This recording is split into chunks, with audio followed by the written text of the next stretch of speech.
Hey everyone, Luke DiMarco here. Earlier this week I visited General Motors corporate Canadian headquarters in Oshawa, Ontario. While I was there I met with lead technology engineer who's responsible for throwing a lot of new technology in the 2013 lineup of GM vehicles. Luckily for me, over the next 6 weeks, GM is tossing me 4 brand new General Motors vehicles with 4 different navigation systems in them for me to review the technology as well as review the car and throw up awesome videos on my channel. I'll be reviewing the 2013 Chevrolet Spark, the 2013 Chevrolet Volt, the 2013 Cadillac ATS, and then the car behind me, the brand new 2013 turbocharged Buick Verano. So without further ado, let's jump into the Buick Verano and look at the Intellilink navigation system.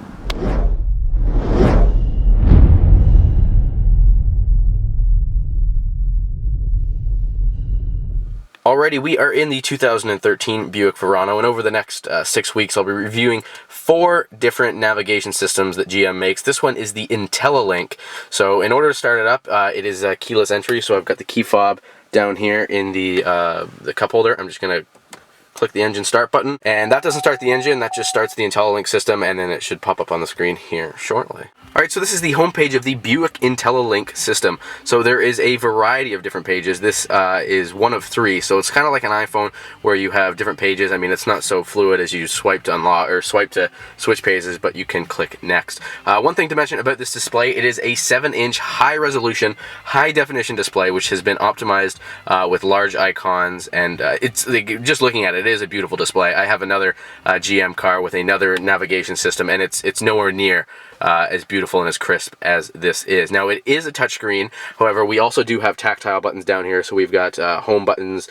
This dial controls everything that's going on the screen up there, and then I can click that down to select. But for the purpose of this video, I'm going to be using the tactile buttons, but just keeping in mind that everything is also touchscreen as well. I'm just doing this so that my hand doesn't get in the way. So we are going to explore this Intellilink system first by going to the phone. So I'm going to click OK on that, and right away it recognizes that I've already paired my phone, my iPhone 5, to the car's Bluetooth system. So right away it recognizes Luke DiMarco's iPhone. It tells me how many bars of service I have. I believe I have 3 bars of service. And then I can go to a number of different settings. So if I want to click enter number, I can enter my phone number into here by just using the dial here. So I can dial out to a number. I can go through my phone book. So what this does is it downloads my phone book from my phone onto the car's computer. So if I want to go to D, it will populate all the names in my phone book, and then dad, so I can call my dad, I can call Dakota Howell, I can call Dalton Sweet, I can call any of these people. Call list, what it does is it populates all my incoming calls, so unknown, my mom called me, home, Melissa called me, and then outgoing, and then as well as missed calls, which they're just all people wanting their iPhones repaired that I missed their calls. Really cool that it kind of just syncs perfectly with my phone and downloads first of all, my phone book. It downloads really quickly. I've got 1,000 contacts in my phone book, and it downloaded it really quickly. Like I just started up the car and initialized, boom, just like that. And then it's got, I can actually change phone settings, so I can look at how many phones are paired with this computer. So Luke DiMarco's iPhone is my phone. Fred's iPhone is the engineer at GM. That must just be his iPhone, and Jansen's iPhone is a buddy of mine who was in the car yesterday. We were listening to some of his tunes from Bluetooth streaming, which we'll talk about a little bit later. So that is the phone setting. Really cool. Everything can be done with the phone via Bluetooth, so voice commands. So I can tell the car, I can say phone home, and it will phone the number associated with home in my phone book. So it's kind of like Siri in that sense. Over here we have AM, FM, and XM radio settings. So these are all audio options. I'll show you guys how cool the XM looks like. So this is XM25 Classic Rewind, one of my favorite XM radio stations. And what I like about this is it tosses kind of a photo in the background, so it's not just like that bland plain background, but it really does look quite nice. I'm really impressed with how it looks. If I go back, actually let's tune to another station here. I'll show you guys. Let's go to, what's a different, like totally different genre of radio station, the Wave. I think that's a different genre, right? And it should switch photos. Maybe it's the same. Okay, never mind, it's still rock. So, oh no, I want XM, and then I just want to show you that it like changes. Boneyard, that's still like hip-hop, okay, right there. So the background changes depending on which kind of genre you're listening to, which is pretty cool if you ask me. So that's XM. If you want FM or anything like that, it's just kind of like a bland, plain background with their like Buick Intellilink wallpaper, and then it'll obviously list, you know, what the song is, what the radio station is.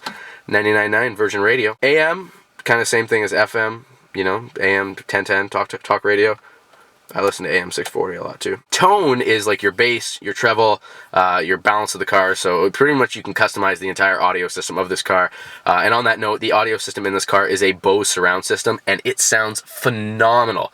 It's a great audio system. Actually, my mom's SUV, which is in front of me in the driveway right now, also has a Bose audio system, and it sounds excellent just as well. It's just very crisp, very clear, and the bass is unreal. Navigation, I'm going to skip over right now because I'm going to go right to Bluetooth, because this is one of my favorite features of this car, and a lot of cars have it now, but it's Bluetooth audio streaming. So I can pick up my phone, which is in my back pocket here, and see it's streaming Peace of Mind Bluetooth to the car. And let me just grab my phone. I have to find it. Oh, it's in my front pocket.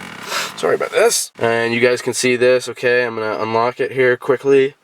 And then I'm going to go to music, and as you can see, Peace of Mind is playing. There's no cover art, but the Buick has cover art. The Buick searches a database, and it pulls up cover art for Boston Peace of Mind. And then I can see on my iPhone here, I can choose to send it to the Buick Verano or the speakers of my iPhone, which is really cool.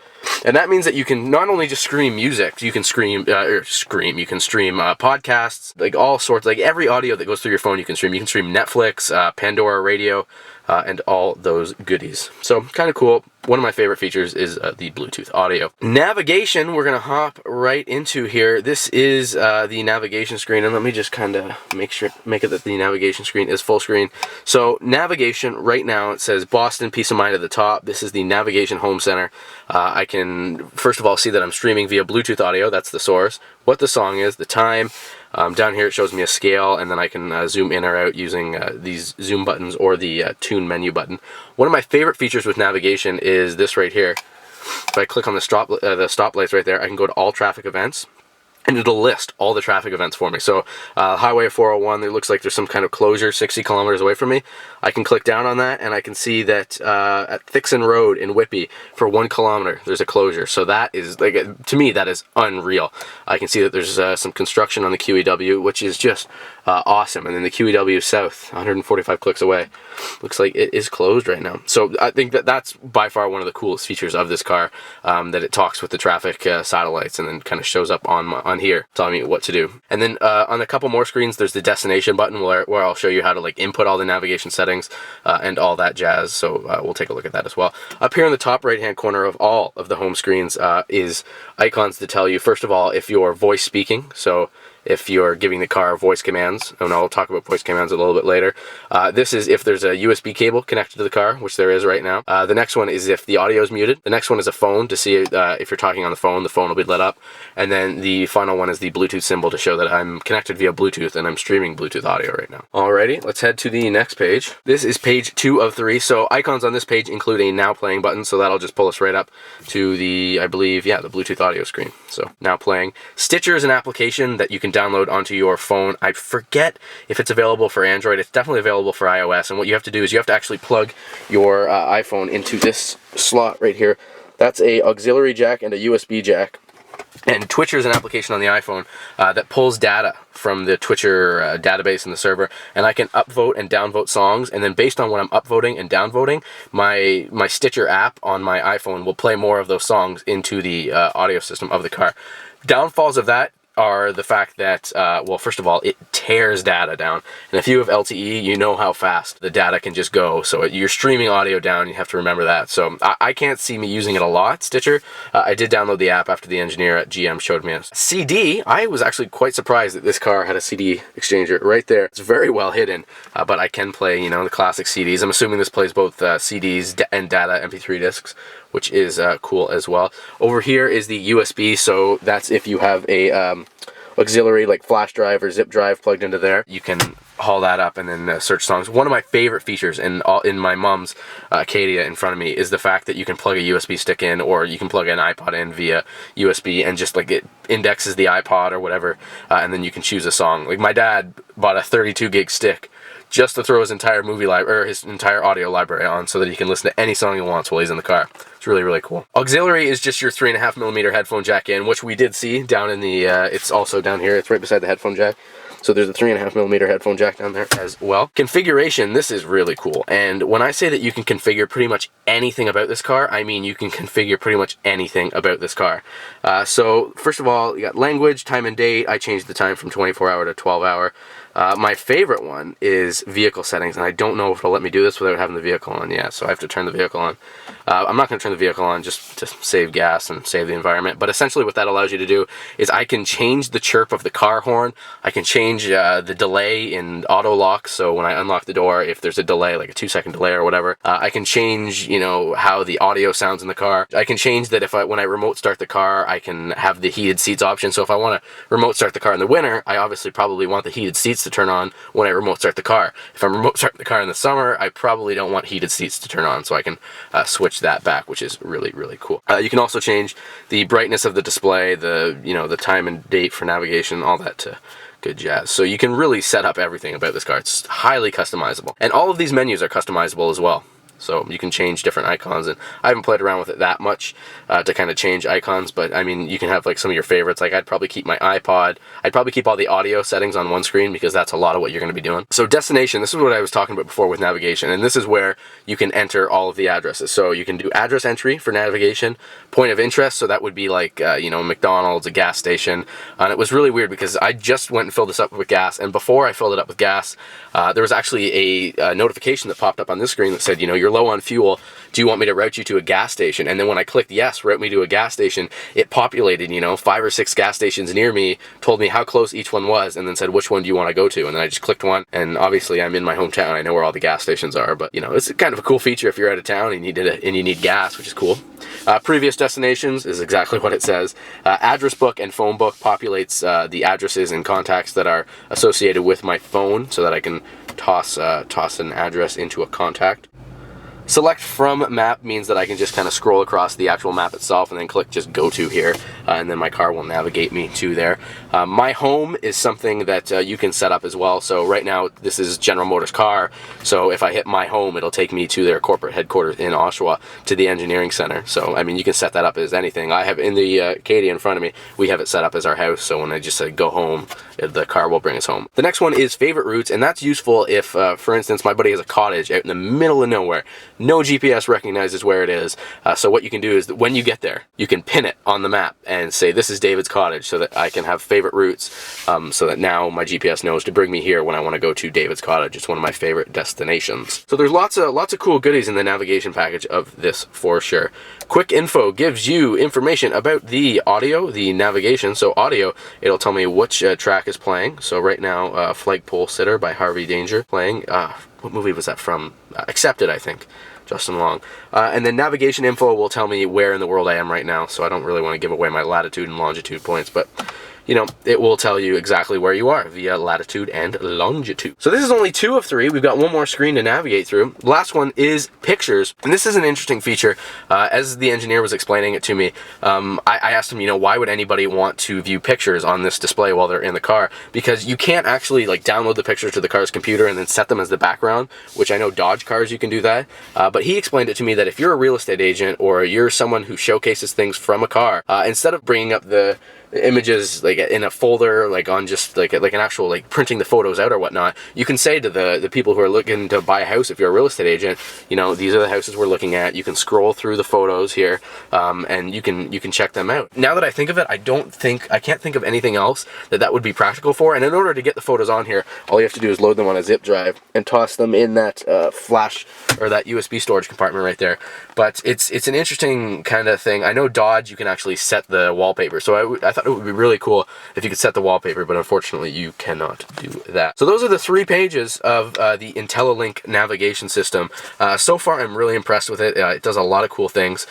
So for instance, what I'm going to do right now is I'm going to demonstrate a phone call, hands-free completely, not doing anything. So my phone is connected to the car's Intellilink system via Bluetooth. I'm going to go down to the steering wheel here and click the, it's out of focus, but... Please say a command. Phone. Please say a phone command. Or say help. Phone home. Calling Luke on cell. Please enter your pass.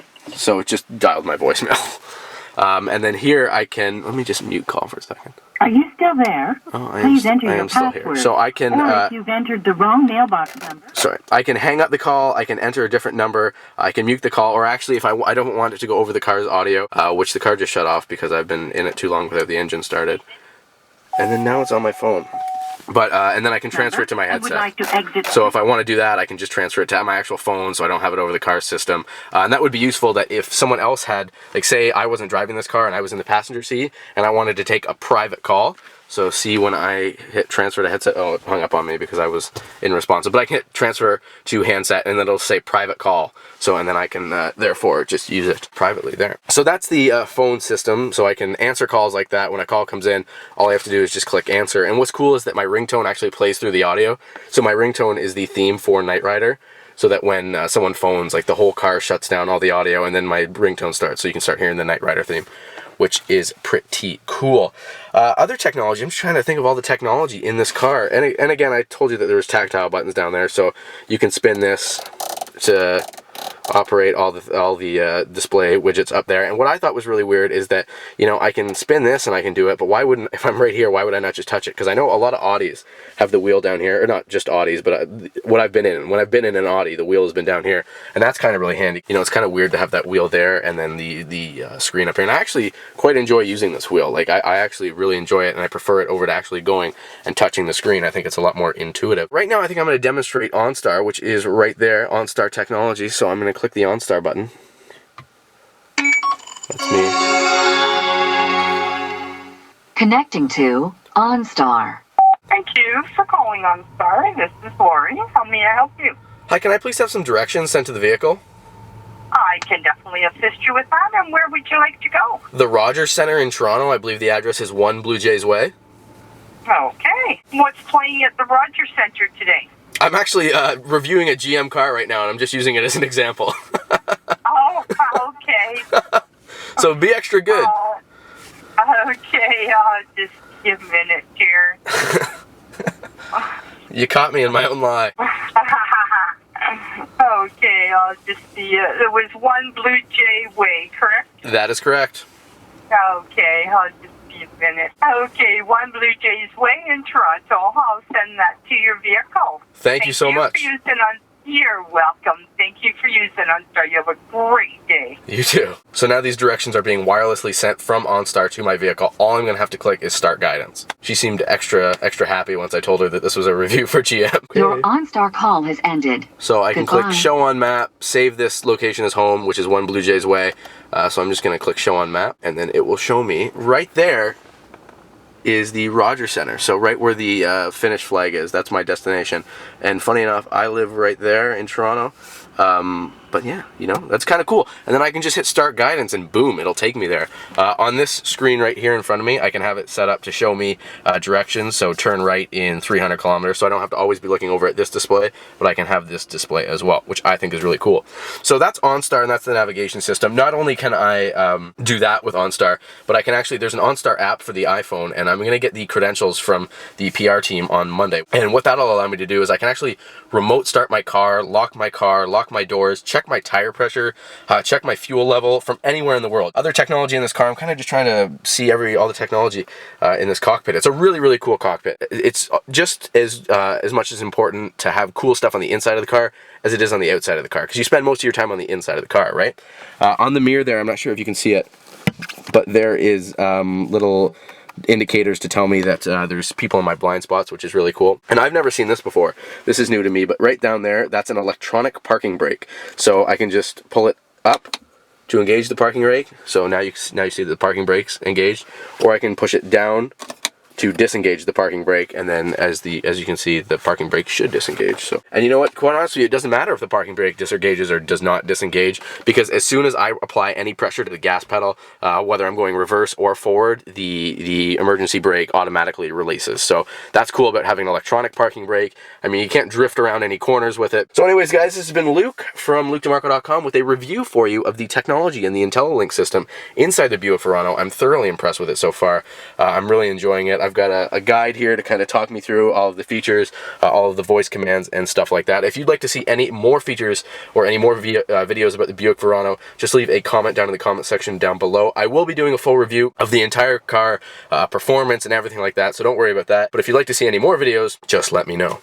Anyways, guys, if you like this video, be sure to hit the like button, and if you want to see more videos, just click the subscribe button. I'm going to have lots of more videos about lots of more GM cars in the future. Next week, actually this Friday, I pick up the Chevrolet Volt, and then I pick up the Spark, and then the Cadillac ATS, which is going to be awesome. So with that all said and done, I guess I will see you guys in the next video.